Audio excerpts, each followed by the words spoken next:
आता आम्ही सेशनमध्ये पाहिलं की कॅन्सर सारखे आजार देखील याच्या थर्ड स्टेजचे लास्ट स्टेजचे असतील, फोर्थ स्टेजचे कॅन्सर सुद्धा बरे होतात. हे कितपत म्हणजे कसं काम करतं, ते कसं वर्क करतं? बघा, कोरोना काळात तुम्ही काही असं वेगळं केलंय? कोरोना काळामध्ये मी हे सेशन कंटिन्यू घ्यायचे आणि लोकांच्या जे म्हणजे अनेक लोक, कारण लोक घरी बसलेले होते तेव्हा, आणि म्हणजे सगळ्यात लोकांना मोठी भीती असते ती म्हणजे मरणाची.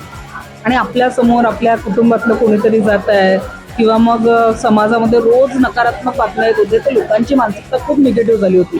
तर त्या नकारात्मक परिस्थितीत जेव्हा माझ्या जीवनात सकारात्मक बदल झाला तेव्हा मनात एक प्रेरणा निर्माण झाली की आपणही ही ऊर्जा लोकांना पोचवावी. माणूस आजारी झाला की तो औषधाने त्याचं शरीर बरं होतं, पण काही अशा गोष्टी असतात की ज्या आपल्या मनाला स्पर्श केल्या की माणूस त्याने देखील बरा होतो. अशाच प्रकारची रेकी अशी ऊर्जा आहे की त्या ऊर्जेच्या सकारात्मकमुळे आपण स्वतः बरे होतो. आपण आता पाहिलं या सेशनमध्ये, आपण फेसबुक लाईव्ह पण केलेलं आहे. अनेक प्रेक्षक आज प्रथमच तुमच्याबद्दल मॅडम ऐकत असतील. आपल्या सोबत आहेत डॉक्टर मंजुषा तांडेकर मॅडम, सुप्रसिद्ध असे आहेत. आपण त्यांच्याशी चर्चा करणार आहोत. मॅडम, मी मोहिनी मोहिते, पुणे 24 तास मध्ये आपले खूप खूप स्वागत आहेत. काय सांगाल आज आपण? बघा, प्रत्येक व्यक्ती दोन प्रकारचं आयुष्य जगतं. एक लोकांना दाखवण्यासाठी आणि एक इनर लेवलचा कुठेतरी संघर्ष चालू असतो. जीवनामध्ये तीनच गोष्टींची आवश्यकता आहे: शरीरामध्ये स्वास्थ्य, नात्यांमध्ये प्रेम आणि जीवन जगायला पैसा. आता या तीन पैकी एकही इनबॅलन्स झालं की व्यक्तीचं आयुष्य इनबॅलन्स होतं. रेकी ती ऊर्जा आहे जी व्यक्तीला शारीरिक, मानसिक, भावनिक आणि आध्यात्मिक आणि आर्थिक लेवलच्या ऊर्जांना बॅलन्स करण्याची शक्ती देते. मी सुद्धा माझ्या आयुष्यात कुठेतरी खूप संघर्षाचा काळ माझ्याजवळ होता, पण मला या रेकीनी म्हणजे मी जेव्हा शून्य होती तर शून्यातून इथपर्यंत पोहोचवलं. पण तर मी गेल्या म्हणजे 15 वर्षापासून रेकीच्या क्षेत्रात आहे, पण प्रोफेशनली असं काम करत नव्हती. पण कोरोनामध्ये मी ट्युशन्स घ्यायची, तर कोरोनामध्ये माझ्या ट्युशन्स बंद झाल्या, त्याच्यामुळे ऑफलाईन किंवा ऑनलाईन कुणाला बोलवणं शक्य नव्हतं. पण काहीतरी करायची खूप इच्छा होती. मला टेक्निकली नॉलेज काहीच नव्हतं किंवा आर्थिकदृष्ट्या एवढं सक्षम नव्हती की मी काहीतरी करू शकेल वगैरे. पण रेकी नावाचं शस्त्र किंवा औषध माझ्याजवळ होतं, जे मी लोकांना दिलं आणि त्याच्यातनं खूप सुंदर रिझल्ट आले. गेल्या 4 वर्ष झाले मी फ्री ऑफ कॉस्ट 10 दिवसांचं सेशन लोकांसाठी घेते. पण नेमकी ह्या प्रवासाची सुरुवात कधी आणि किती दिवसापासून सुरू केली तुम्ही? रेकीची जी सुरुवात आहे माझ्या जीवनात जवळपास 18-19 वर्षाआधी झाली. लग्नाच्या आधी सुद्धा मला म्हणजे असं समजा की 25 वर्षाआधी रेकी शब्द माझ्या जीवनात पहिल्यांदा आला. सगळ्यात पहिले मी हे क्लिअर करील की रेकी म्हटलं की लोकांच्या जीवनामध्ये कन्फ्युजन आहे. का बरं? कारण आपण पेपरमध्ये वाचतो, न्यूज पेपरमध्ये आपण बघतो की रेकी करून अमुक एका घटनेला अंजाम दिला गेला, पण त्या रेकीचा आपला काहीच संबंध नाही. हे मी सगळ्या प्रेक्षकांना क्लिअर करते, कारण हेच कन्फ्युजन रेकीबद्दल आहे. आपली ही जी रेकी आहे ती जपानी चिकित्सा पद्धती आहे. यात रे म्हणजे सर्वव्यापी आणि की म्हणजे जीवनशक्ती, जी सर्वत्र व्याप्त असलेली जीवनशक्ती आहे, ती प्राण ऊर्जा म्हणजे रेकी आहे, जी जपानमध्ये डॉक्टर मिकाओ सुई यांनी रिडिस्कवर केली. रिडिस्कवर का बरं? कारण आपल्या प्रत्येकाच्या हातामध्ये ही ऊर्जा उपलब्ध आहे. याचं उदाहरण जर मी तुम्हाला सांगितलं की बाळ कितीही रडत असलं तर आईने त्याला जवळ घेतलं, त्याला स्पर्श केला, तो पटला, रडणारा बाळ शांत होतं. आपण तणावात आहे तर कोणीतरी मोठ्यानी किंवा प्रेम करणाऱ्या व्यक्तीने डोक्यावरून, पाठीवरून मायेने हात फिरवला तरी देखील आपण शांत होतो. आपलं डोकं दुखत असेल, कोणी चेपून दिलं, आपण रिलॅक्स होतो. पाय दुखत असेल, चेपून दिले, आपण रिलॅक्स होतो. म्हणजे काय? आपल्या हातांमधनं काहीतरी ऊर्जा आहे, ही नॅचरल ऊर्जा आहे. याला फक्त रिडिस्कवर केलं ते डॉक्टर मिकाओ सुईंनी, आणि म्हणून जपानी रेकी शब्द म्हणून ओळखला जातो. आणि ही ज्यांनाही रेकीबद्दल काही शंका असेल तर आपल्याला कुठल्या प्रश्नाचं उत्तर काढायचं, आपण कुठे बघतो? गुगलवर. तर तुम्ही गुगलवर जाऊन फक्त रेकी इन हॉस्पिटल सर्च करा, तर तुम्हाला याचं क्लेरिफिकेशन मिळेल की आज जगामध्ये अनेक देशांमध्ये हॉस्पिटलमध्ये ही ऊर्जा वापरली जाते. आणि आपण कसं आहे, आपण फॉरेनचं अडॉप्ट करतो. जसं योगशास्त्र हे भारतातलं आहे, पण भारतातलं तिकडे गेलं. रेकी ऊर्जा आपल्या भारतातलीच आहे. अथर्ववेदामध्ये याचा उल्लेख आहे, भगवान बुद्ध रचित कमलसूत्र ग्रंथामध्ये याचा उल्लेख आहे. आणि प्रभू रामचंद्रांनी दगडाला स्पर्श करून अहिल्याला शापमुक्त केलं. भगवान श्रीकृष्णांचं उदाहरण आहे की कुब्जा नावाच्या दासीच्या पाठीवरून हात फिरवून त्यांनी तिचं कुबड नाहीचं केलं. तर प्राचीन काळापासून ती ऊर्जा भारतामध्ये अस्तित्वात होती, पण तेच आपल्याकडे लिखित साधन नसल्यामुळे ही लोप पावली. आणि पुढे या ऊर्जांसाठी आपल्याला परत आता जपानमध्ये रिडिस्कवर झाली ना, आपण या ऊर्जांचा आज भारतामध्ये मोठ्या प्रमाणावर वापर करतो. मॅडम, आता मी सेशनमध्ये पाहिलं की कॅन्सर सारखे आजार देखील याच्या थर्ड स्टेजचे, लास्ट स्टेजचे असतील, फोर्थ स्टेजचे कॅन्सर सुद्धा बरे होतात. हे कितपत म्हणजे कसं काम करतं, ते कसं वर्क करतं? बघा, रेकीमध्ये काही सूत्रांचा उपयोग केला जातो, त्याच्याने आपण डिस्टन्स हिलिंग देखील देऊ शकतो. जगाच्या पाठीवर कुठेही आपण हिलिंग देऊ शकतो. आणि त्याची टेक्निक्स आपल्याला रेकीच्या टोटल भारतामध्ये 5 लेवल अस्तित्वात आहे. रेकी प्रथम हा, ज्याच्यात आपण स्वयंशुद्धीकरण म्हणजे आपल्या जीवनातले ब्लॉकेजेस आपण दूर करतो. रेकी द्वितीयामध्ये आपण स्वतःसह इतरांच्या जीवनामध्ये डिस्टन्सनी हिलिंग करून त्यांच्या जीवनातले प्रॉब्लेम दूर करतो. रेकी तृतीयामध्ये आपण मास्टर बनतो आणि लोकांना फक्त मेडिटेट करून आपण त्यांच्या समस्यांपर्यंत सोडवतो. आणि 4थी आणि 5वी लेवल ट्रेनर बनण्यासाठी, ज्यांना या ऊर्जा प्रवाहांना लोकांच्या जीवनात पोचवायचं असतं, त्यांच्यासाठी आपण या ऊर्जांची निर्मिती करत असतो. बरं, ऑनलाईन माध्यमातून तुम्ही रेकी लेवल 1 मोफत सुरू करण्याचा निर्णय कसा घेतला? त्यामध्ये नेमका काय विचार होता तुमचा? मी जेव्हा रेकी शिकायसाठी जेव्हा स्टार्टिंगला, माझे पहिले गुरु आहे भोपाल युनिव्हर्सिटीचे त्यावेळेसचे व्हाईस चान्सलर डॉक्टर चैतन्य अग्रवाल सर. आमच्या शहरामध्ये त्यांनी एक सेशन घेतलं होतं ऑफलाईन 2 दिवसाचं. आणि इथून जवळपास 16-17 वर्षापूर्वी त्यांची फी जी होती ना, तर ती फी होती 2,000 रुपये आणि माझ्याजवळ ते 2,000 नव्हते. माझी एक मैत्रीण आहे भारती, तिने त्यावेळेस माझी फी भरली आणि जसं जमेल तसं 500-500 पर मंथ मी तिचे परत केले. तर असं लक्षात आलं की माझ्यासारख्या अनेक लोकांना या ऊर्जांची गरज आहे. अनेक लोक त्यांच्या जीवनाच्या संघर्षामध्ये कुठेतरी अडलेले आहेत, पण त्यांना उत्तर मिळत नाही, म्हणजे एक सोल्युशन मिळत नाही. तर ॲटलिस्ट रेकी काय आहे हे जर त्यांनी जाणून घेतलं, रेकी लेवल 1 जसं स्वयंशुद्धीकरण कालावधी आहे, तर ॲटलिस्ट त्यांनी त्यांच्या जीवनातले ब्लॉकेजेस जर दूर केलं तर या रेकीचा त्यांना निश्चितच फायदा होऊ शकतो. आणि म्हणून आपण फ्रीमध्ये ही रेकी ऊर्जा चालू केली लोकांना.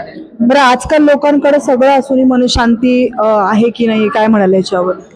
खरंच नाहीये, कारण प्रत्येकाच्या इनर लेवलवर काहीतरी संघर्ष दडलेला आहे आणि त्या संघर्षाचं उत्तर आपल्याला जर शोधायचं असेल तर एक्स्ट्रा पॉवर लागते आणि ते एक्स्ट्रा पॉवर लोकांना रेकीतनं मिळते. तर तेच म्हणजे माझं एकच आहे, इनर स्माइल क्रिएट करणं. की आपण काय करतो, कोणी समोर व्यक्ती आला की आपण स्माइल करतो, पण खरोखर ते रिअल स्माइल असतं का?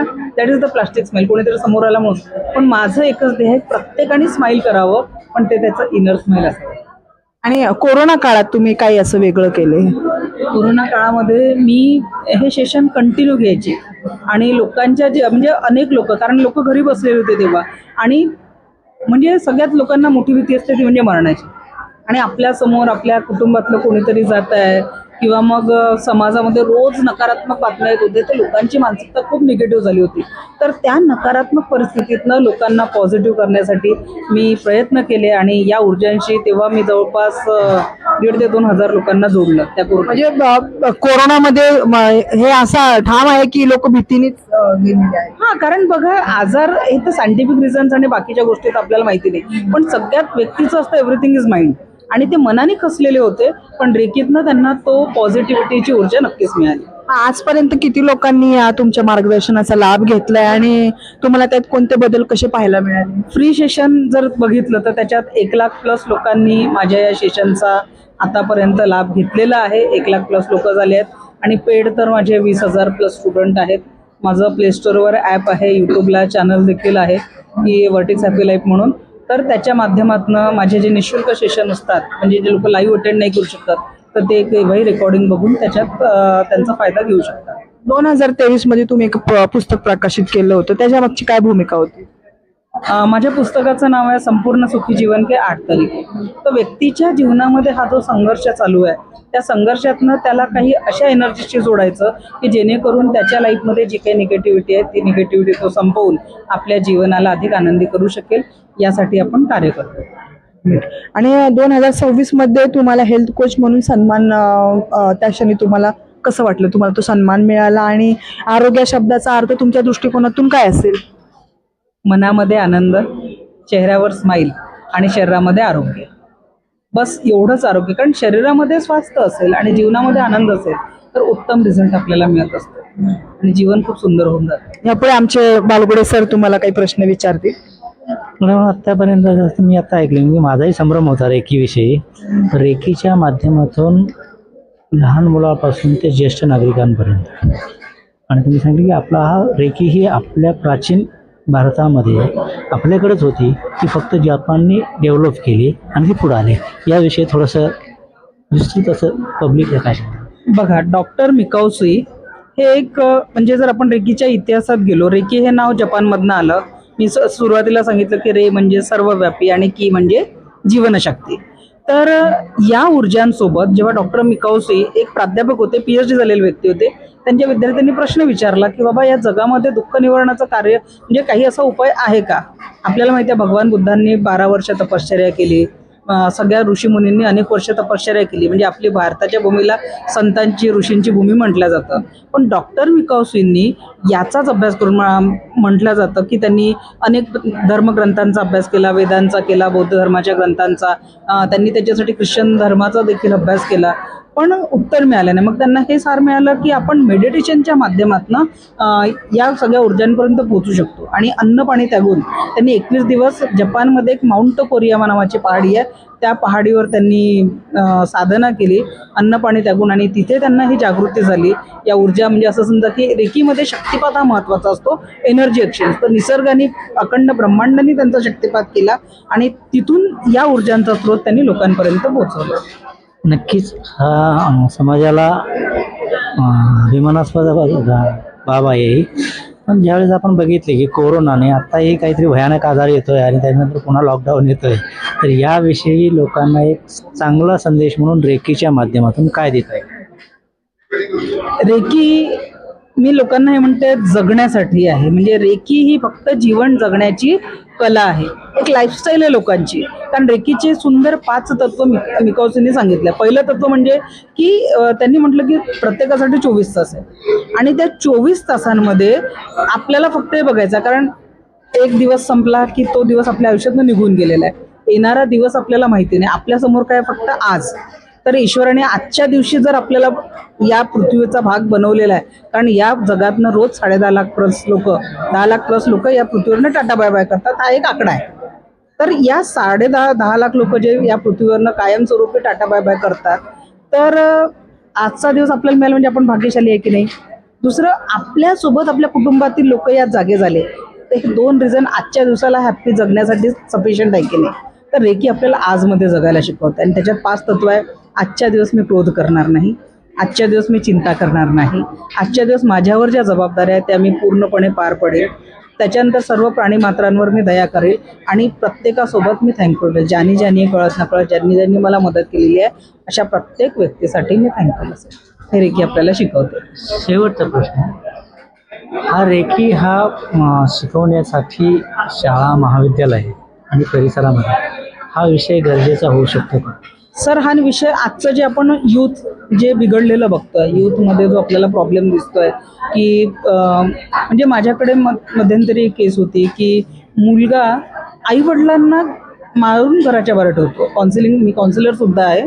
तर आईवडिलांना घराच्या बाहेर ठेवतो. तर किती बिकट परिस्थिती आहे समाजाची की एक 15-16 वर्षाचा मुलाला आईवडील घाबरून राहिले. किंवा आता नुकतीच एक नीटची परीक्षा जी रद्द झाली आणि परत होणार आहे, तर त्याच्यात आमच्या शहरातल्या एका तरुण मुलांनी सुसाईड केलं. एकुलता एक मुलगा होता. मग आज मुलांना जे वैचारिक जो कॉन्फिडन्स राहिलेलाच नाही जीवन जगण्याचा, सुसाईड आणि अशा गोष्टी त्यांच्या मनामध्ये येतात. तर शाळा महाविद्यालयांपासनं आज मला सांगा, व्हॅल्यू एज्युकेशनच्या नावावर जे विषय शिकवले आपल्याला माहिती आहे की त्याच्यातनं खरंच व्हॅल्यू निर्माण होतात का. जसं तुम्ही जर ऐकलं की माझा स्वतःचा मुलगा 9th स्टँडर्डला असताना डिप्रेशनमध्ये गेलेला होता, पण एक मी हीलर असल्यामुळे काय फरक पडला, जो मुलगा 9व्या वर्गात 60% घेऊन पास झाला तो 10वीला 90% घेऊन पास झाला. त्या मुलाचं आज वय वर्ष 17 आहे आणि त्याचं पुस्तक प्रकाशित झालं. तर हिलिंगमध्ये इतकी पॉवर आहे, रेकीमध्ये इतकी पॉवर आहे की तुम्ही म्हणजे मी जे बोलते तो स्वतः मी तो बदल माझ्या लाईफमध्ये आणला, माझ्या मुलांच्या लाईफमध्ये आणला. तर प्रत्येक आई जर रेकी शिकली तर घरातलं जे काही नकारात्मक वातावरण आहे ते बदलू शकतं. आणि शालेय महाविद्यालयावर जसं आपण एखादा विषय म्हणून जर रेकीला शिकवल्या गेलं, जे आमचे प्रयत्न चालू आहे, असे माझे व्याख्यान असतात. मला शाळेत बोलवलं जातं. मी टीचर, स्टाफ आणि पॅरेंट आणि स्टुडंटला नेहमी मार्गदर्शन करते या विषयाच्या माध्यमातून. तर जर शाळेमध्ये कंपल्सरी जर एक विषय जर याचा दिला, नक्कीच येणारा पुढचा भारत हा सुवर्ण अक्षरात आणि सुवर्ण संस्कारात लिहिला जाईल. म्हणजे थोडक्यात नकारात्मक तुम्ही मार्गातून न जाता सकारात्मक पॉझिटिव्ह मार्गाकडे तुम्ही पोहोचता. नक्कीच की आपण जपानमध्ये जातो, रशियामध्ये जातो, इंग्लंडमध्ये जातो, अमेरिकेमध्ये जातो, आमचे सगळे मंत्रिमंडळ सगळे जातो, पण या चांगल्या गोष्टी आम्ही का घेत नाही किंवा का स्वीकारत नाही, तिथं हे असं हे आम्ही सांगतो अभिमानानं. पण ही एक रेकीसारखा एवढा चांगला विषय आहे की ज्या समाजामध्ये आज शेतकऱ्यांची आत्महत्या होत आहेत, विद्यार्थी आत्महत्या करत आहेत, हे बाजूला निघण्यासाठी अतिशय चांगला उपक्रम आहे. याविषयी थोडंसं काहीतरी बोलायचं. सर कसं आहे, आज भारतामध्ये अनेक रेकी साधक आहेत. म्हणजे खूप लोक प्रॅक्टिस करतात, पण प्रॅक्टिस करताना ते त्यांचं रूप बदलतात. काही लोक मोठ्या माळा घालतील, वेगळ्या वेगळ्या पद्धतीचे कपडे धारण करतील, आणि जी सायंटिफिक एनर्जी आहे जी हॉस्पिटलमध्ये वापरली जाते विदेशांमध्ये, आज भारतामध्ये तीच ऊर्जा अंधश्रद्धेसारखी पसरवली जाते. मग लोकांचा ट्रस्ट, आज आपण बघतो की समाजामध्ये अनेक बंधू साधू बाहेर पडतात आहे, वेगवेगळे प्रॅक्टिकल, तर लोक रेकीला सुद्धा त्याच पद्धतीने प्रेझेंट करतात जे सायंटिफिक वेने. आज मला सांगायला आनंद आहे की माझ्याकडे महाराष्ट्रातले 400+ डॉक्टर आज तुम्ही बघितले की जे इथे आलेले उपस्थित सुद्धा डॉक्टर आहे, मेडिकल प्रॅक्टिशनर आहे, जे रेकीची प्रॅक्टिस करतात. पण रेकीला प्रेझेंट करण्याची जी पद्धत काही लोक वापरतात, त्याच्यामुळे रेकीबद्दल जो सकारात्मक प्रचार व्हायला पाहिजे तो कुठेतरी नकारात्मक होतो. आणि माझी एकच इच्छा आहे, या रेकीला सकारात्मक ऊर्जा म्हणूनच तुम्ही लोकांपर्यंत न्या, सायंटिफिक एनर्जी म्हणून जर तुम्ही वापरली. कारण विचार करा की विदेशांमध्ये हॉस्पिटलमध्ये वापरतात तर तिथे काही अंधश्रद्धा आहे का? तिथे सिद्ध होतं ना की रेकी कुठे अंधश्रद्धा नाही आहे. पण आपल्या भारतामध्ये काही रेकी प्रॅक्टिशनर तिला अंधश्रद्धेसारखं रिप्रेझेंट करतात, आणि म्हणून काही लोकांची फसगत होते, काही लोकांना म्हणून या ऊर्जेला पॉझिटिव्ह घेऊ शकत नाही. तर इथे रेकीचा दोष नाही आहे, त्याला प्रेझेंट करणारे जे चुकीचे साधक आहे, जे चुकीच्या माध्यमातूनही रेकी पोहोचवतात. आणि त्याच्यामुळेच आज समाजामध्ये आपण जे जगामध्ये झालं, म्हणजे मान्यताप्राप्त हॉस्पिटलमध्ये काही देश तर असे आहे की जिथे पेशंटला ऍडमिट केल्यानंतर पहिले रेकी हिलरला बोलवतात, पहिले रेकीची ट्रीटमेंट होते, मग डॉक्टर ट्रीटमेंट करतात. एक प्रश्न विचारायचा होता. खरात फाईल आपण आता बघितली, तर त्याच्यामध्ये रेकीचा महिलांचा वापर केलेला होता, असं महिलांचं म्हणणं होतं की आमच्यावर रेकी केली गेलेली आहे. तर ही रेकी म्हणजे मी सुरुवातीलाच हे केलेलं आहे, ती रेकी म्हणजे ही रेकी मुळीच नाही, 1% या रेकीचा वापर नाही आहे. कारण त्या रेकीमध्ये ह्या रेकीमध्ये काय फरक असेल? बघा, ती रेकी म्हणजे फ्रेंच शब्द आहे. तर आता एखाद्या महिलेचं बॅकग्राऊंड पाहणं, तिथे संमोहनाचा वगैरे वापर होऊ शकतो, कारण रेकीचा कुठेही संमोहनाशी काही संबंध नाही. तर त्या प्रकरणांमध्ये नेमकं काय घडलं मी त्याच्या डिटेलमध्ये बोलू इच्छिणार नाही, पण त्याच्यामध्ये व्यक्तीचा पूर्ण बॅकग्राऊंड बघितलं गेलं की कुणाकडनं आपल्याला फायनान्शियल वगैरे घेता येऊ शकतं. आणि अशाच तिथे सर्वसाधारण काही महिला आपल्याला बघायला मिळालेली नाही आहे. तर ते एक वेगळा प्रकार होता. इथे या रेकीचा कुठेही, म्हणजे जी चिकित्सा पद्धती आहे, परत सांगते, रेकी ही एक जपानी चिकित्सा पद्धती आहे, अल्टरनेटिव्ह थेरपी आहे, जी आपल्या शारीरिक, मानसिक, भावनिक, आध्यात्मिक, आर्थिक लेवलच्या प्रश्नांचं सोल्युशन आहे. त्या रेकीचा तिथे उपयोग केला गेलेला नाही. धन्यवाद मॅडम, तुमचं खूप खूप आभार. आमच्या कार्यक्रमात तुम्ही सहभागी झाला, आणि इतकं छान तुम्ही रेकीच्या माध्यमातून तुम्ही लोकांपर्यंत हा जो संदेश देत आहात, त्याच्यासाठी तुमचे खरंच मनपूर्वक आभार. Thank you very much. धन्यवाद. आपण आपला अमूल्य वेळ माझ्यासाठी काढला, आणि माझे जे विचार आहे की जी रेकीला सायंटिफिक ऊर्जा म्हणून समाजामध्ये प्रसारित व्हावा, आणि प्रत्येक घरामध्ये एक रेकी साधक असावा, म्हणजे प्रत्येक घरात एक, आपण म्हणतो ना, आजीबाईचा बटवा असायचा, त्याच पद्धतीने रेकी एक हिलर असून छोट्या मोठ्या आजारांसाठी आपण आपल्या प्रश्नांना स्वतः हील करू शकू, हे नक्कीच होऊ शकतं. धन्यवाद. धन्यवाद.